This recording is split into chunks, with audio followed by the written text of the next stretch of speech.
Welcome to Real Estate Coaching Radio, America's #1 trusted resource for realtors who demand authentic, real-time coaching. Starring award-winning real estate coaches Tim and Julie Harris. Get ready for unfiltered, full-strength honesty about what is truly working to get you into action and make you money in this new real estate boom. Now to our hosts, Tim and Julie Harris. Welcome back to Real Estate Coaching Radio. This is, of course, your home for forward-thinking, authentic real estate coaching, ideas and motivation, and, of course, education to help you get into action and make the most of this new real estate market. Now, this week, we've had a lot of fun on the radio, and one of the topics that we'd like to talk about quite a bit are real estate teams. So we're not big fans of the word teams per se because it really does de-emphasize the fact that you have to be thinking like a business owner. So you're going to hear us using the word business owner and business interchangeably with the word team. So just keep that in mind, and if that offends any of you, well, I apologize ahead of time, but at the end of the day, you guys are business owners. So for the last few days, Julie and I have been really focusing on how to build a team, how to scale a team, how to hire, fire, train, all the pluses and minuses of actually having a real estate team, / small business. I really would hope that all of you will go back and listen to the replays from the past week or so because they're going to, I think, in many ways challenge you, reinforce your thinking with regards to real estate teams. A lot of the ideas that are out there have become dogmatic and they've gone unchallenged, and this is your opportunity to really make the decisions that are going to ultimately be best for you, for your family, for your goals, for your vision, for your business. So, Julie, welcome to today's radio show. Thank you. It's a pleasure to be here, and we have a lot to share with them, so I'm super excited about this show. We do. And, guys, I'm going to warn you ahead of time, this is a super wonkish radio show. In other words, we're going to be getting into some details, some specifics. And what we're doing today is, basically it's easy to be a critic, right? So it's easy for someone to start criticizing the pluses and minuses of this business model versus that business model, and that's just really kind of boring. So what we're going to do is we're going to do something bold. We're going to do something that I have yet to see anyone else actually talking about publicly anywhere, and we're going to talk to you about what we envision to be, what possibly could be, the next wave of business real estate brokerage essentially setups. How you can combine the best of what works out there for the big branded brokerages, the small efficient teams, and then, of course, the intermediate size agents with maybe lesser production, all the different variables, all the different best practices of each. We have what we are calling our unified concept for the real estate brokerage. Now, an idea for you. This is not something that Julie and I are copywriting, or this is not something that we're going to somehow claim ownership of. I want this idea to be free-flowing, and think of it almost like as an open source idea. In other words, we're going to give you the idea. We're going to tell you what our broad concepts are. We're going to kind of drill down here and there, kind of give you the details.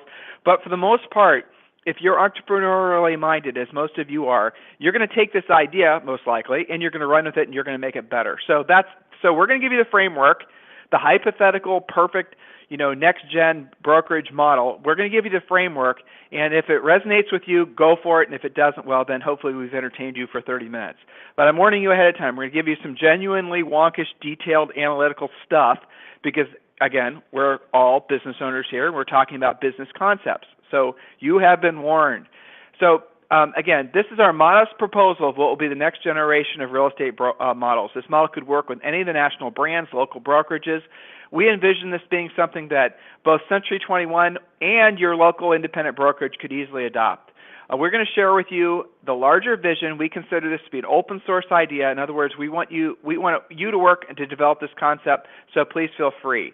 The concept takes into consideration the attributes of the various business models and attempts to address the shortcomings. So we're going to break this radio show down into 3 sections: the ownership structure, the cost structure, and the profit structure. So before I deep dive into this, Julie, you and I have talked about this on and off, this concept that we've had. We've talked about this on and off for like 15 years because we've seen so a lot of people think real estate teams are the latest and greatest. Guys, real estate teams even in their current incarnation, have been around for at least 20 years. They're certainly not new. They're new to you, but they're certainly not new to the industry.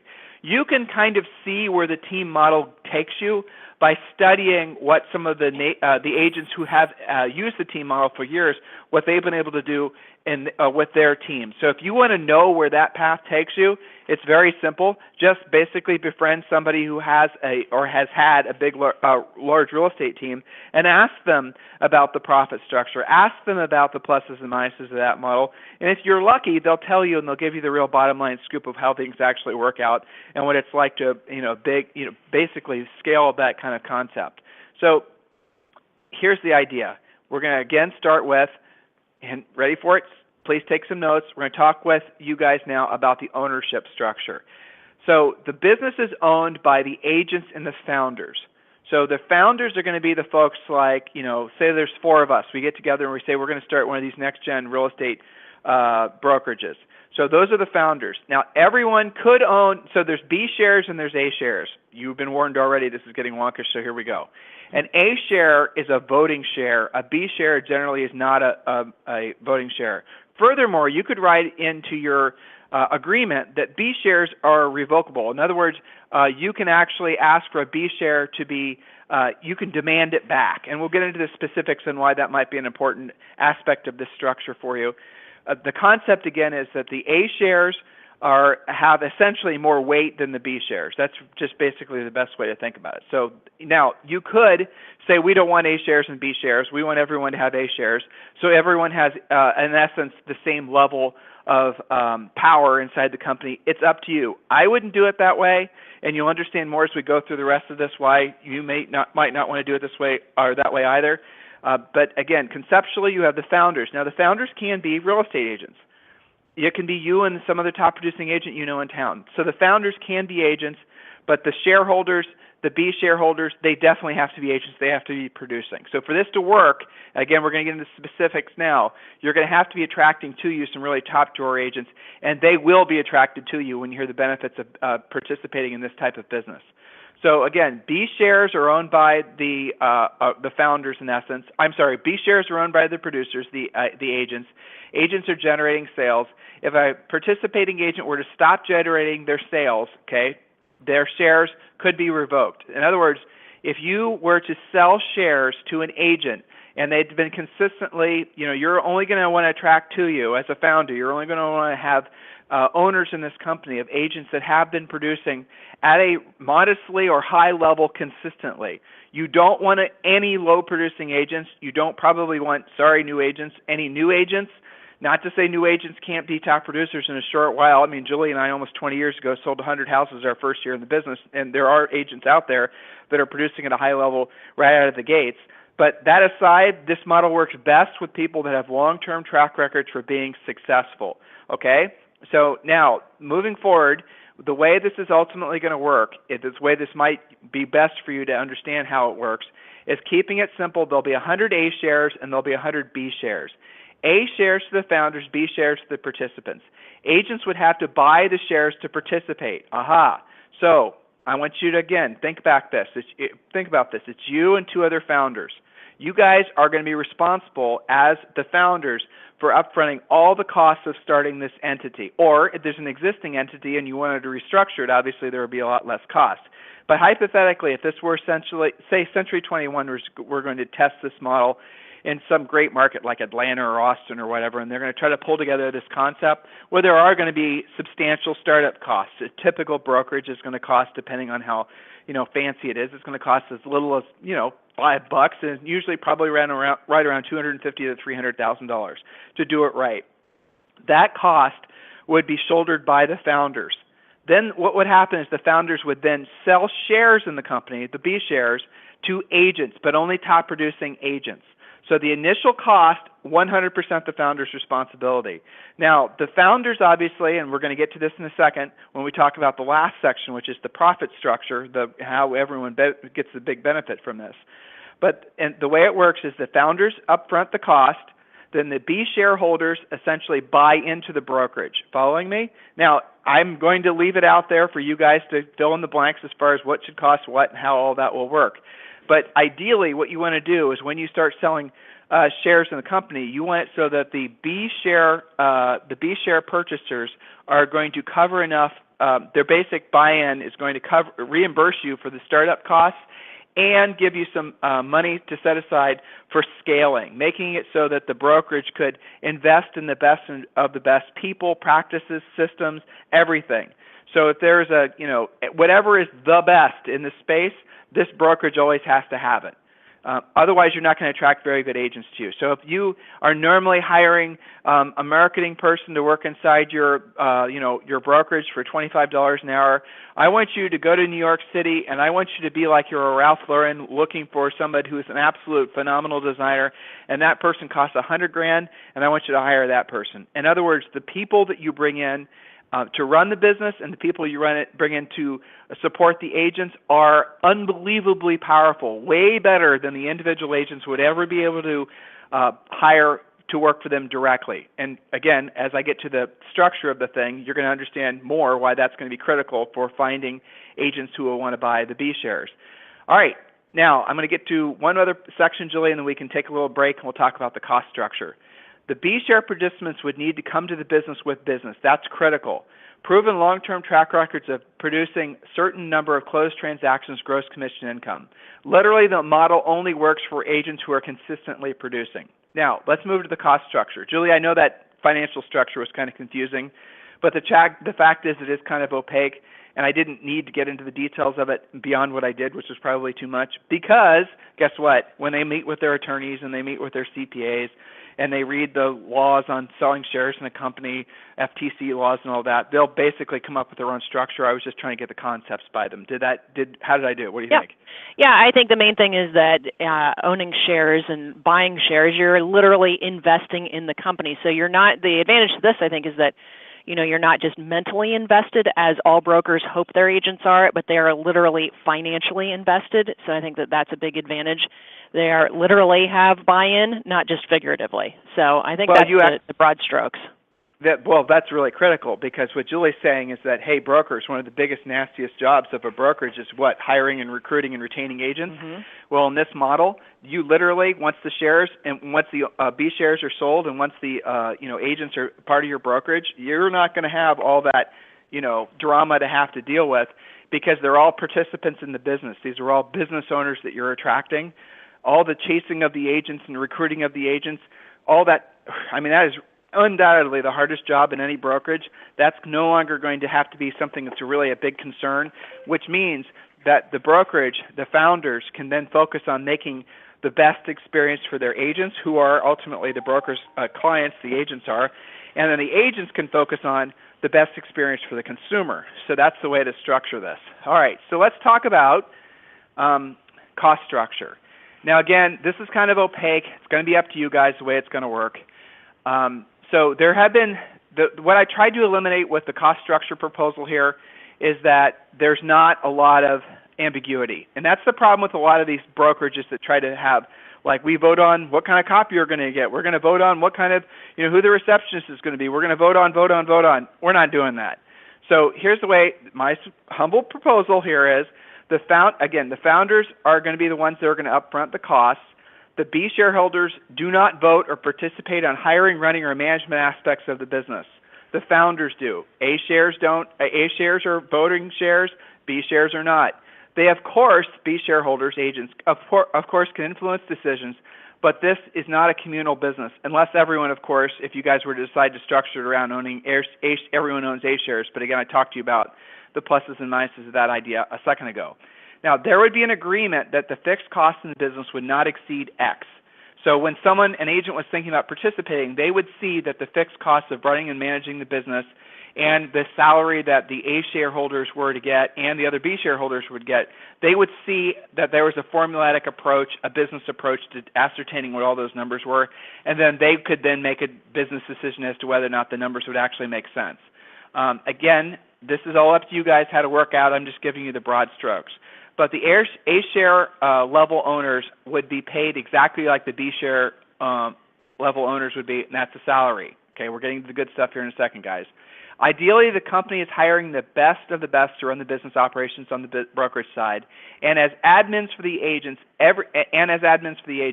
Every agent would have a budget based on their revenue, on their actual gross commission income to be used for their individual marketing. Agents in the brokerage will be paid a salary. Now here's the interesting thing. The salary is commensurate with what they currently are earning as team leaders or as individual practitioners.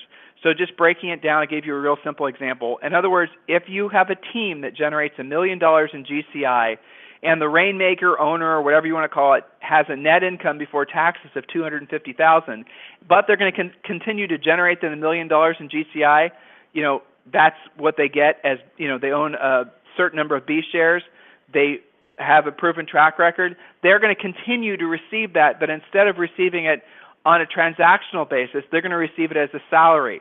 So assuming they still produce at that same level once they buy into this model, they still get that same net income. But what I'm doing with this model, what the idea is that the owner, the rainmaker, is still making the same net income, but they're not having to incur all the liability and all the costs and all the hassle and all the everything else of building a team, of managing a team. And if you were to pull all the different, let's say, for example, you ended up having 20 top producing agents that were to participate, or moderate, middle-level producing agents that are to participate in this model. Because of the shared amount of revenue that's coming into this entity, the entity could literally hire incredible people.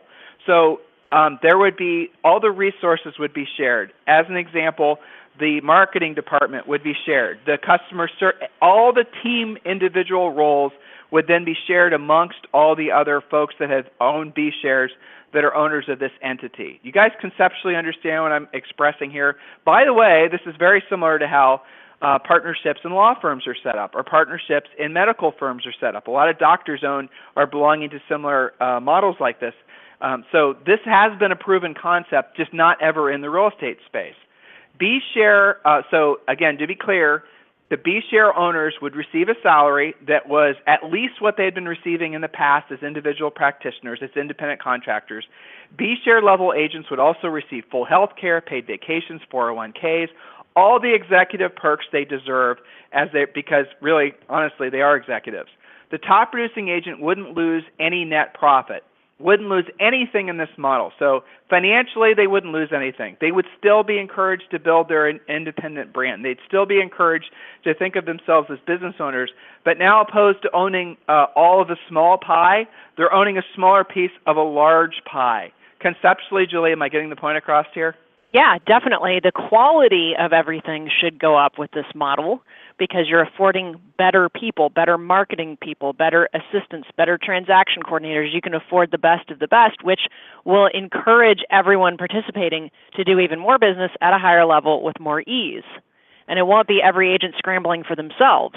So I like it in that sense that the quality of everything should go up across the board with this model. So from a budgetary perspective, let's say, for example, you have B shares, so you would not sell the same number. We're getting to the profit model here in a second.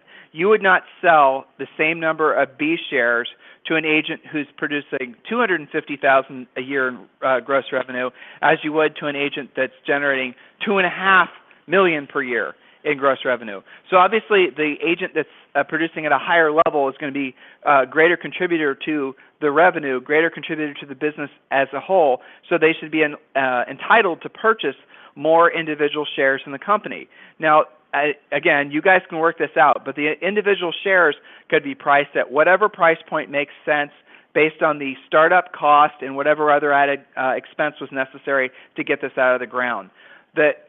So conceptually, that's how basically it works. It's a true partnership. You will honestly own a portion of a company, and then you guys could then decide, well, are my B shares? Can I sell them? In some cases, yes. In some cases, no. It would be up to basically how the structure worked. But hypothetically, if the shares become, generally speaking, by the way, B shares are not sellable. But if you wanted to make them sellable, that's something you could work out. That means that the individual B share owners and the A share owners, for that matter, the participants and the founders, they could all have something that is sellable. So they all basically get together, form one business entity, and then those shares themselves actually become something that's transferable or sellable. You've built an asset. You own part of something that is, has actual honest-to-God value. Unlike most real estate brokerages, which are only valued based on the number of agents and, a couple other variables. So the fun part, just to be clear, just to draw a line under this point before I get to the fun part, the profit structure. All administrative functions of the team would become the liability ultimately of the founders. Okay, so just so you're clear on that, that aspect of it would be the liability of the founders. They would have to be hiring, firing, training, and all of that. The B-share participants would all share the admin staff. All the recruiting, hiring, training, and all that Mickey Mouse would be done by the founders. The B-share participants, to make this a no-brainer for them, cannot be burdened with the actual running of the business. That is the liability of the founders. Again, the founders can also be agents. So you guys, again, this is just the concept. Now the profit structure, the fun part, right? The profit would be paid as distributions to the shareholders. Speak with your tax advisor. Julie and I are not accountants, but distributions generally are at a lower tax rate than regular income. So the distributions would be paid to all the shareholders. If there were 20 owners and the profit was $1 million, the holders would receive distributions according to the number of shares that they owned. Again, agents would be limited to the number of shares that they could buy to the transactional and revenue volume. Now, how do you open it up to selling more shares? What if someone's business were to take off, which is one of the things I kind of brainstormed for myself and thought it might be a challenge? Maybe once or twice per year, you can open up the business to selling more shares. But remember, there's a direct correlation between the number of shares that are purchasable and the dollar volume of the individual agent. And I would suggest, for accounting reasons, that you base it on a 12-month calendar year, because someone might have a great month and think that they're allowed to buy more shares, and you wouldn't want to do it that way. You want to see a long-term track record of making that happen. And also, I've said this twice, but I'm going to say this again. You might find an initial group of 20 agents that think this is the greatest thing since sliced bread, because I think it is a great idea. I'm giving it all to you. This is us giving to you guys, so run with this if you choose to. So what will happen is if you were to sell, let's say, just keeping it simple, you're going to sell 20 shares to 20 individual agents for whatever dollar amount, and all of them are producing in an equal dollar amount per year. They're all producing, say, $250,000 a year. So right out of the gates, you basically have a multi-million-dollar brokerage. No problem, right?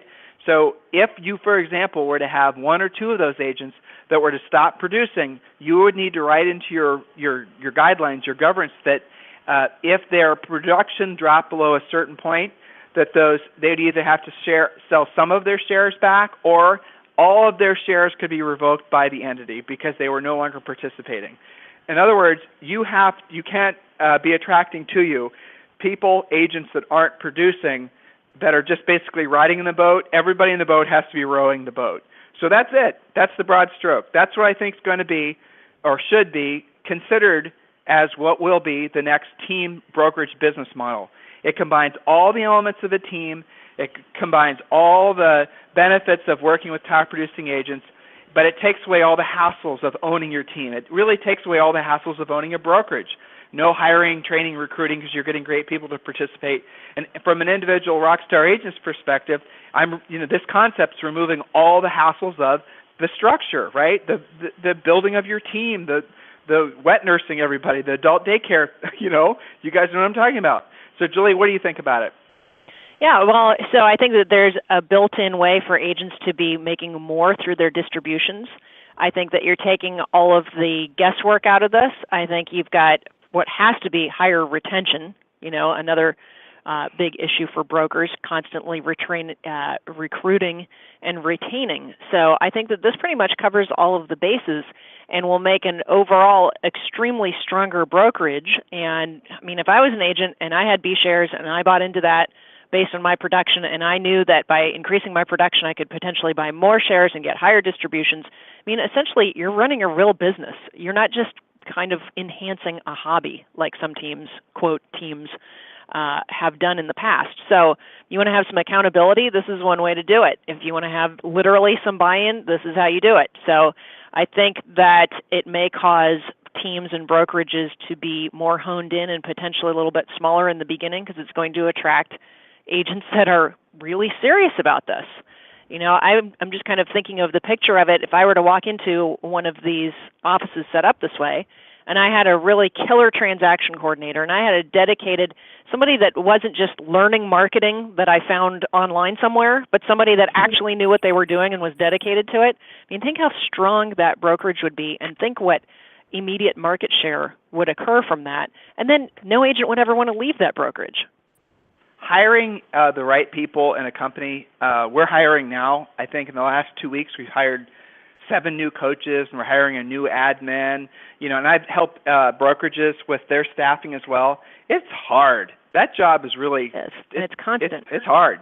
And you got to be real. So, but here's the thing: if you, as a rule, this is common sense, right? If you're able to pay more, you're going to attract the best people in the world. So right now, let's be honest. There's not a lot of people that are attracted to work in real estate brokerages at any capacity.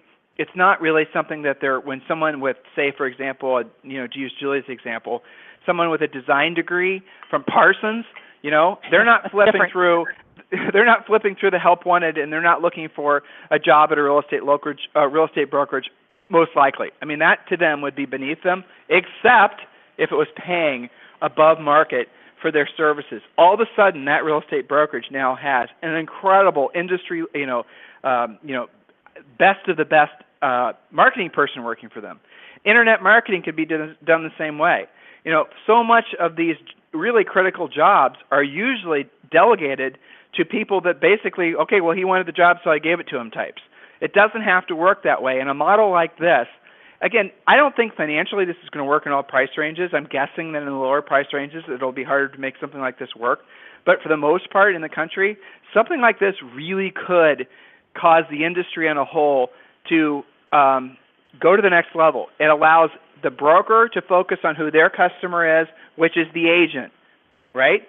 So the founders, using our vernacular, the founders are hypothetically the broker. Their customer is the agent. And it allows the agents to focus on who their customer is, which is buyers and sellers.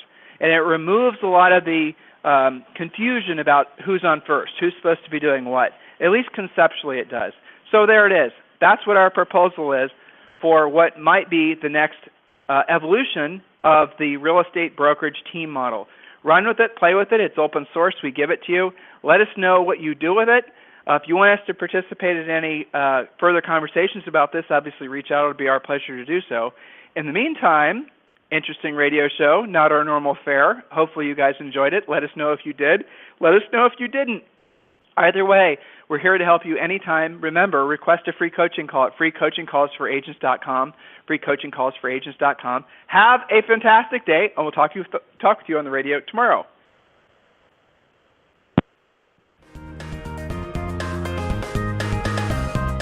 This program has been a presentation by Tim and Julie Harris, Real Estate Coaching. For more information on our real estate coaching and training programs, visit our website at timandjulieharris.com. Remember to tune in weekdays at noon for upcoming shows, and until next time, thank you for listening to Real Estate Coaching Radio with Tim and Julie Harris.